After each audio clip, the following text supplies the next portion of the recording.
The soft tea of the bedside clock was the only sound in the darkened room. It was 3:12 a.m., the time glowing faintly in red. A quiet buzz jolted him awake, a vibration from the phone resting on the nightstand beside her. At first his mind lingered in that half-dream state.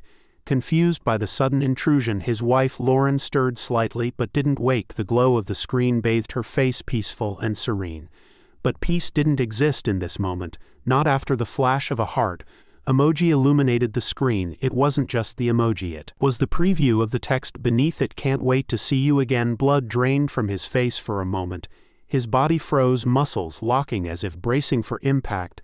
This wasn't real. It couldn't be. Hands trembling, he reached for the phone. The warmth of the device burned against his palm as if it too betrayed him. He swiped up instinctively, but instead of answers he was met with another betrayal, a password lock he didn't recognize. His breath came out sharp, loud, in the suffocating silence of the bedroom.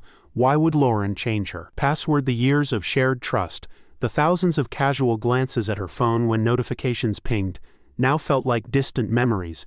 Those thoughts came in flashes, crashing against him like waves. As he gripped the phone tighter, he glanced at her. Her steady breathing was almost mocking now. How could she sleep so peacefully while shattering their world? The next morning, Lauren sat in front of the bathroom mirror, brushing her hair, her reflection calm and collected. He stood behind her, his chest tight, the words from the night before bubbling to the surface. "Hey, I saw something weird on your phone last night." Her hand paused mid-stroke. Their eyes met in the mirror, her expression unreadable. "What do you mean?" His throat tightened, but he forced the words out. "A text from someone at 3 in the morning, a heart emoji." He watched her carefully, searching for the telltale signs, hesitation, guilt, anything, but she blinked once, then went back to brushing her hair. "You must have imagined it," she said lightly. "People send weird stuff all the time by accident. Maybe someone deleted it after realizing their mistake." There was that dismissive tone, the practiced nonchalance. "Can I see your phone?" he asked, his voice steady, though his hands twitched at his sides. Without missing a beat, she unlocked it and handed it to him. Sure, her confidence shook him as he scrolled through her messages. His heart sank, the thread he'd seen hours before gone, erased, as if it never existed. "See, told you it was nothing." She gave a small laugh, patting his cheek like he was a child overreacting to a bad dream. It wasn't her words that stung, it was the look she gave him before turning back to the mirror, dismissive, almost triumphant. That moment changed everything. Their marriage hadn't always been this way. There was a time when he admired her drive, her ambition. She worked tirelessly, rising to the upper echelons of her corporate world, while he stayed grounded, kneading dough at the bakery. Lauren was a storm, unrelenting, focused, and mesmerizing. He had loved her for it, even when her career demanded more of her than their marriage ever did. But storms don't build without warning. Her long hours, the late-night calls, the increasing number of business trips, each was a raindrop he ignored until the floodwaters swallowed him whole. Now, as he walked past the bustling bakery he'd once dreamed of owning, the irony wasn't lost on him. His life had become a crumbling structure. While Lauren's gleaming skyscraper of a career stood tall, the party was loud, a corporate event, dripping with excess and superficial charm. He hated every second of it. But tonight wasn't about him, it was about her. He stood near the bar, nursing a drink, eyes scanning the crowd. She moved effortlessly, commanding attention, as she laughed with her colleagues. But it wasn't her laughter that caught his attention, it was who she was laughing with, the man he'd seen her with weeks ago. They stood close, too close, their conversation muted amidst the noise of the party. He shifted casually, moving through the crowd until he was close enough to hear. "You need to leave him," the man said, his voice low. Lauren nodded, her expression cold. "I know, but I need to time it right. Once everything is in place, I'll make my move." He felt the blood drain from his face, replaced by a searing heat that gripped his chest. It wasn't just infidelity, it was calculated betrayal. His fingers clenched into fists, but he didn't move. Confronting them now would accomplish nothing. They thought they were safe, scheming in the open like no one was watching. If they wanted to play in the shadows, so would he. The first step was patience. Revenge couldn't be rushed, not when the stakes were this high. He watched, he waited, he studied her routines, her weaknesses.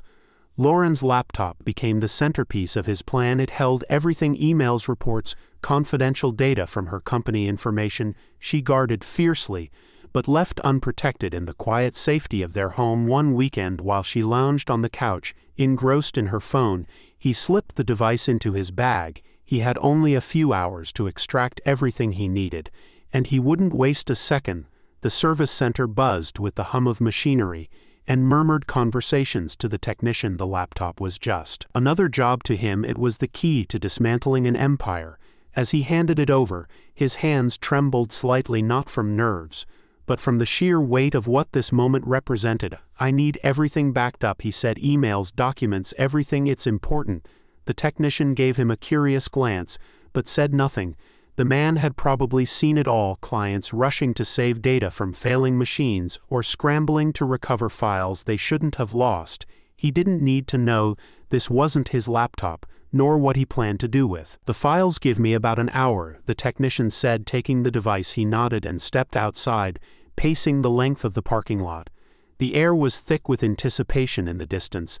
The faint aroma of roasting coffee teased his senses, but it did little to calm him. Back in the car, with a portable drive in hand, he gripped the steering wheel tightly, staring into the distance. The laptop's contents represented years of Lauren's work, countless hours spent in meetings and managing projects. Everything she'd built her life around was contained in that slim device. Now it was his. He didn't go home immediately. Instead, he parked at a secluded spot near a park, his heart racing as he opened the files on his own laptop. The folders were meticulously organized, an extension of Lauren's perfectionism: financial reports, client contracts, personal notes from strategy meetings. The treasure trove of confidential data was staggering. As he scrolled through the files, his mind buzzed with possibilities. It wasn't just about the revenge anymore.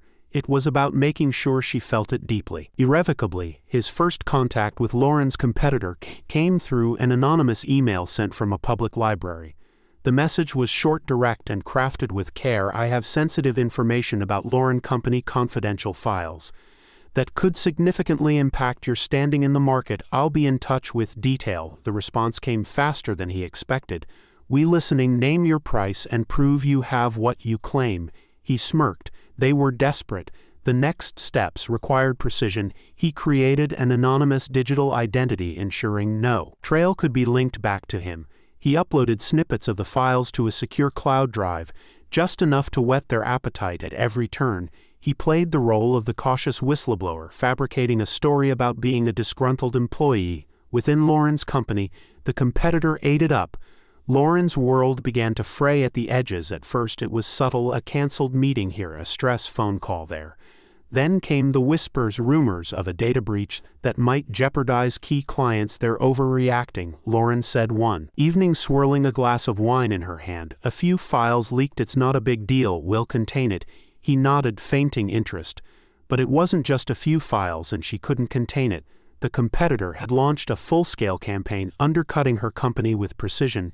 Each blow was timed perfectly, designed to expose weaknesses Lauren's firm didn't even know they had. Every day she came home more frazzled. The woman who once carried herself with unshakable confidence was now a shell of her former self. "I don't get it," she said one night, pacing the living room. "How could they have known all this? It's like someone's feeding them our playbook." He watched her silently, his face a mask of concern. It was late, and Lauren hadn't come home. He didn't bother calling. She'd been working longer hours, fighting to contain the fallout. When she finally walked through the door, her face was pale, her hair disheveled. "It's worse than I thought," she said, sinking onto the couch. "How bad?" he asked, setting down the book he wasn't really reading. "They're blaming me," she said, her voice trembling. "The higher-ups think I leaked the data. Someone planted evidence.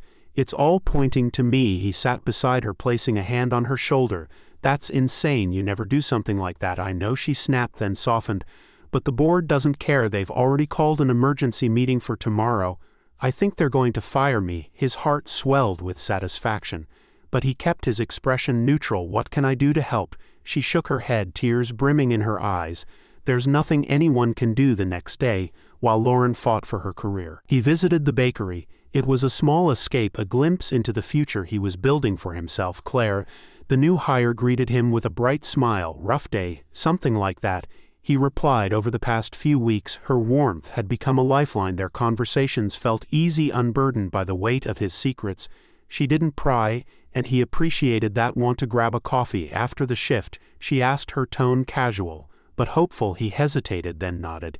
"Yeah, I like that." Lauren's dismissal came swiftly, and without ceremony she came home that night like a storm, angry, destructive, and full of blame. "You've ruined me," she screamed, throwing a vase that shattered against the wall. "Me?" he asked, fainting confusion. "What are you talking about?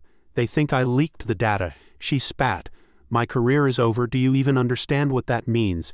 He stood there calm and unmoved.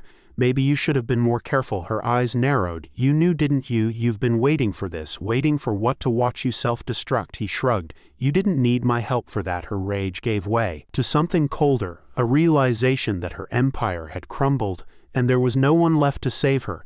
The house was silent save for the faint ticking of the clock on the wall. Lauren sat on the edge of the couch, her face buried in her hands. Her fiery outburst had given way to quiet despair. He stood in the kitchen sipping a glass of water, watching her. There was a part of him deep buried and almost forgotten that felt a twinge of guilt, but it was drowned by the memory of the whispered conversations, the calculated betrayal I gave them. "Everything," she murmured, her voice trembling. He stayed quiet. "I built that company," she continued, "years of my life gone." And for what? Her head snapped up, her eyes blazing. "Do you even care?" He set his glass down and leaned against the counter. "Do you really want to know?" Her eyes searched his confusion, clouding her anger. "What's that supposed to mean?" He pushed off the counter, crossing the room until he was standing just a few feet away. "You've been lying to me for months, Lauren. I knew about you and him, the late nights, the business trips. They weren't for work, were they?" Her face paled. "I don't know what you're talking about." "Don't," he snapped, his voice colder than he intended. "Don't insult me by pretending I know everything.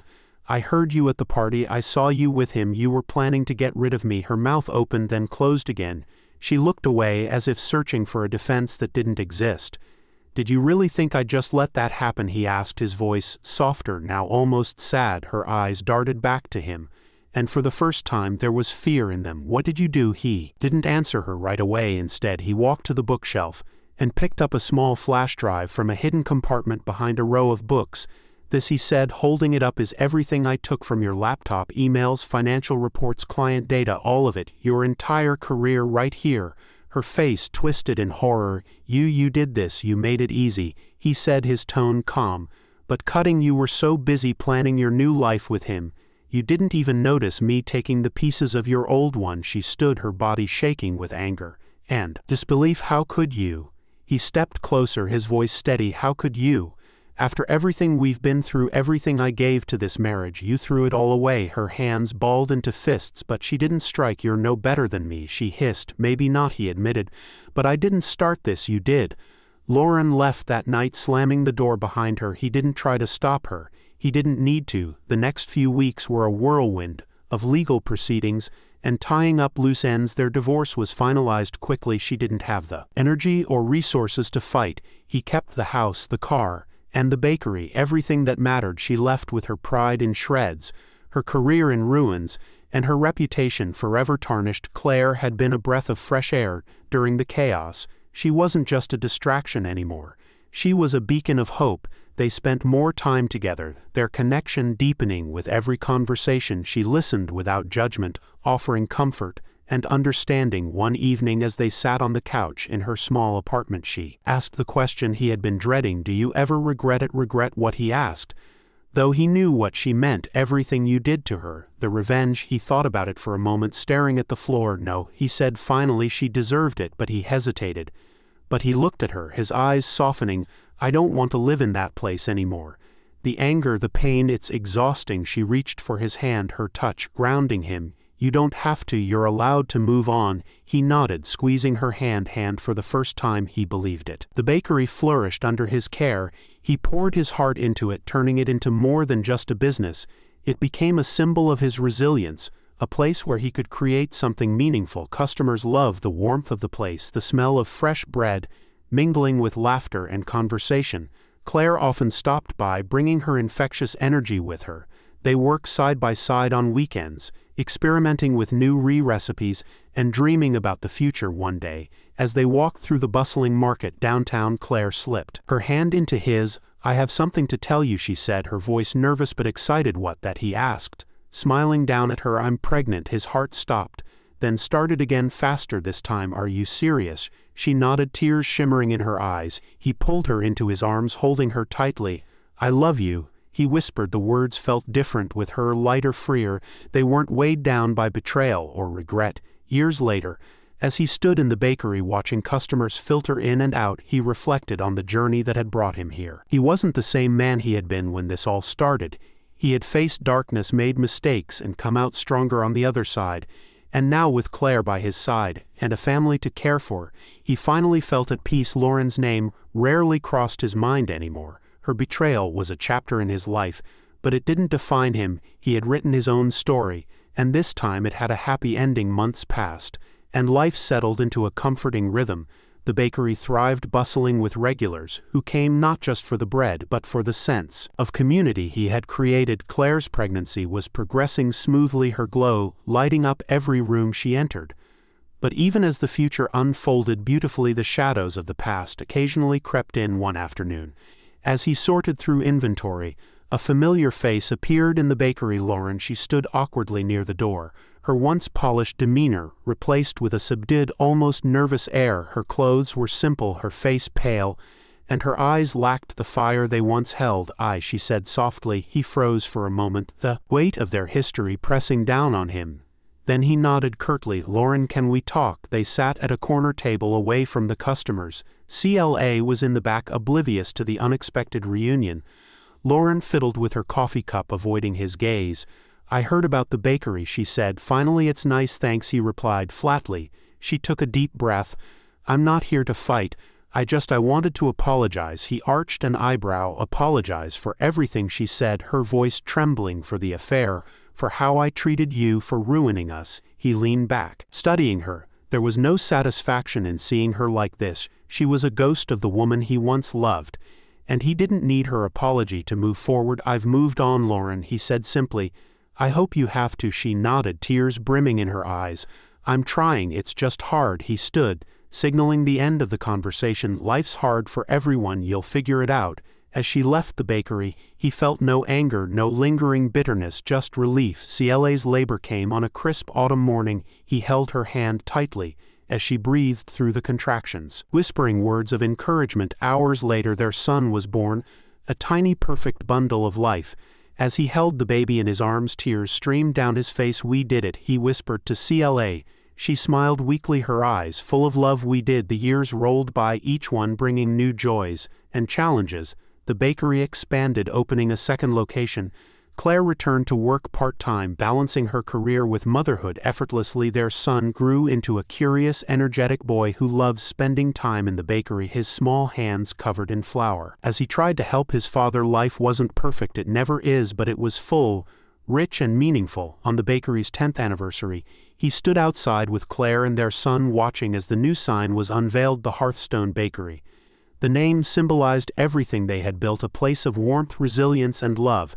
As the crowd clapped and cheered, he wrapped an arm around Claire, pulling her close. Do you ever think about her? She asked, softly, her head resting on his shoulder. Not really, he replied, kissing the top of her head. That chapter's closed, and it was. He had lived through betrayal, heartbreak, and anger. He had sought revenge and found redemption. But the most important lesson of all was this: the past may shape you, but it doesn't have to define you. With his family by his side and the bakery thriving, he finally felt whole. This was his life, and it was beautiful.